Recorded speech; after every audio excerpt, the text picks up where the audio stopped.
எல்லா தமிழ் மக்களுக்கும் என்னுடைய வணக்கம். இன்றைக்கி நம்ம கேரளா சமையல் ஒரு பீஃப் ரெசிபி தான் செய்ய போகிறாங்க.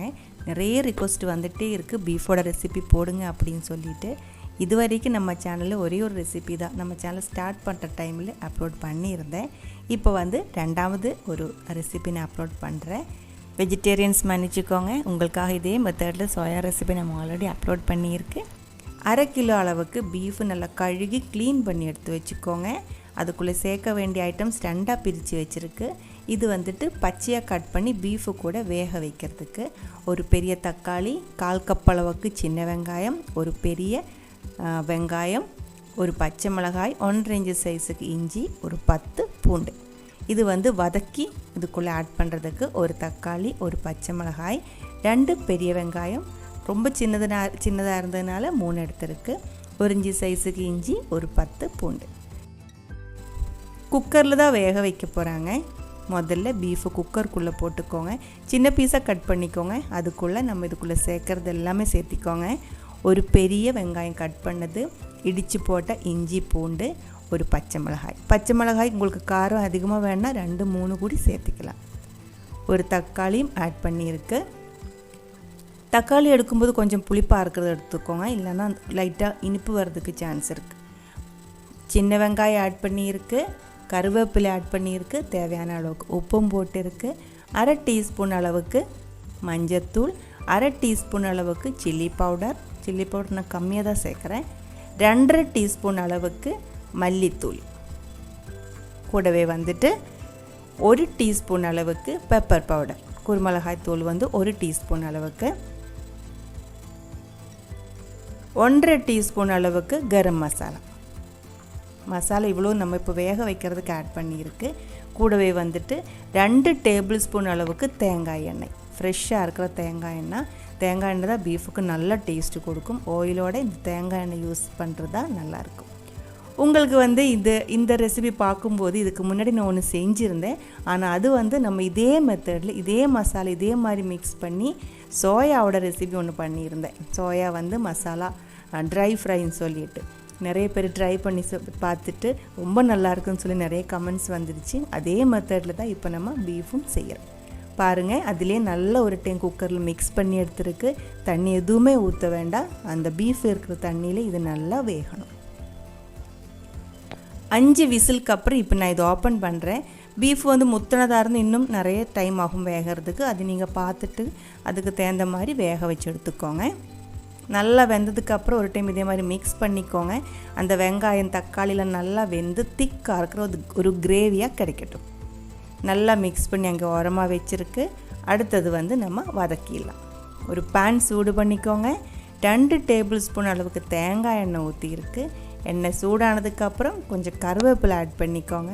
கருவேப்பிலை நல்லா வதக்கி நல்ல மணம் வந்ததுக்கப்புறம் வதக்கிறதுக்காக கட் பண்ணி வச்ச வெங்காயம், பெரிய வெங்காயம் அதுவும் போட்டு வதக்கிக்கோங்க. வதக்கி கொஞ்சம் லைட் ப்ரௌன் ஷேட் வர்ற வரைக்கும் நல்லா வதக்கிக்கோங்க. அதுக்கப்புறம் இடித்து வச்ச இஞ்சி பூண்டு கூடவே பச்சை மிளகாயம் ஆட் பண்ணி பச்சை ஸ்மெல் போகிற வரைக்கும் வதக்கிக்கோங்க. அதுக்கப்புறம் தக்காளியும் கட் பண்ணி சேர்த்திக்கோங்க. தக்காளி ரொம்ப புளிப்பாக இருக்கிறது, அதே மாதிரி புளிப்பே இல்லாமல் இனிப்பாக இருக்கிறது சேர்க்கக்கூடாது. ஒரு மீடியம் புளிப்பில் இருக்கிறது சேர்த்திக்கோங்க. அதுக்கப்புறம் தக்காளி வேகிறதுக்காக மூடி வச்சுக்கோங்க. நல்லா வேகட்டும். வெந்ததுக்கப்புறம் உடச்சி விட்டுக்கோங்க. எல்லாமே சேர்த்து நல்லா ஒரு டைம் மிக்ஸ் பண்ணிக்கோங்க. அதுக்கப்புறம் நான் இது வரைக்கும் உப்பு சேர்க்கலை, இதுக்குள்ளே கொஞ்சமாக உப்பும் ஆட் பண்ணியிருக்கு. இப்போ நம்ம வேக வச்சு எடுத்து வச்ச பீஃபு சேர்த்திடலாம். பீஃபு சேர்க்கும்போது இதுக்குள்ளே இருக்கிற திக்காக இருக்கிற கிரேவி இருக்குது இல்லைங்களா, அது சேர்க்க வேண்டியதில்லை, தனியாக வச்சுக்கோங்க. இப்போவே இதுக்குள்ளே சேர்த்து இன்னும் கொஞ்சம் நேரம் வதக்க வேண்டியது இருக்குது. மசாலா இன்னும் ஆட் பண்ண வேண்டியது இருக்குது. அந்த மாதிரி செஞ்சு வரும்போது நம்ம இப்போ ஆட் பண்ணது எல்லாமே ட்ரை ஆகி போயிடும். இந்த கிரேவியோட டேஸ்ட்டும் போயிடும் அதுக்குள்ளே இருந்து ட்ரை ஆனதுக்கப்புறம். இப்போ இந்த பீஃபோட ஃபுல்லாக இருக்கிற டேஸ்ட்டும் இந்த கிரேவியில் தான் இருக்குது. இதை மாற்றி வச்சுக்கலாம். லாஸ்ட் ஆட் பண்ணால் இது இன்னும் டேஸ்டியாக கிடைக்கும். இப்போ இந்த பீஃபோட பீஸ் எல்லாம் போட்டு வெங்காயம் வதக்கினது எல்லாமே சேர்த்து நல்லா ஒரு டைம் மிக்ஸ் பண்ணி விட்டுக்கோங்க. ஒரு 5 நிமிஷத்துக்கு அப்புறம் மசாலா ஒன்றா சேர்த்திடலாம். 1 டீஸ்பூன் அளவுக்கு கரம் மசாலா, 1/2 டீஸ்பூனில் 2 டைம் போட்டிருக்கு, 1/2 டீஸ்பூன் அளவுக்கு பெருஞ்சீரக பவுடர், கூடவே வந்துட்டு ஒரு 2 பிஞ்சு இல்லை ஒரு மேக்ஸிமம் 1/4 டீஸ்பூன் அளவுக்கு ஜீரா பவுடர்.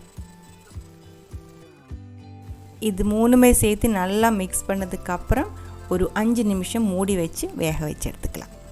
அந்த மசாலா எல்லாம் அந்த பீஃபோட பீஸுக்குள்ளே நல்லா இறங்கட்டும். இப்போ நம்ம ஆட் பண்ணி கொடுத்தது எல்லாமே சேர்த்து மிக்ஸ் ஆகிற வரைக்கும் ஒரு 5 இல்லை மேக்ஸிமம் 10 நிமிஷம் வேகட்டும்.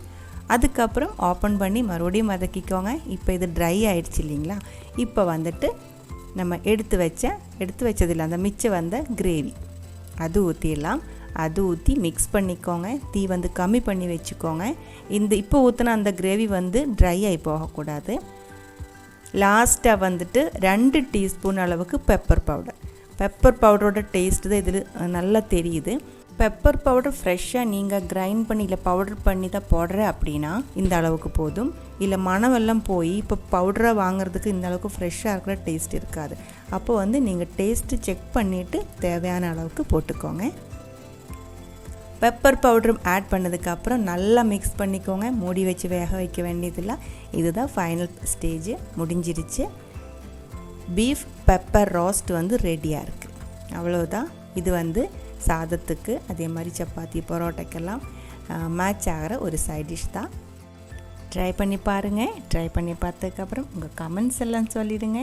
நீங்கள் இது வரைக்கும் கொடுத்துட்ருக்கிற சப்போர்ட்டுக்கு ரொம்ப ரொம்ப நன்றி. உடனே பார்க்கலாம் இன்னொரு ரெசிபியோட. அது வரைக்கும் வணக்கம்.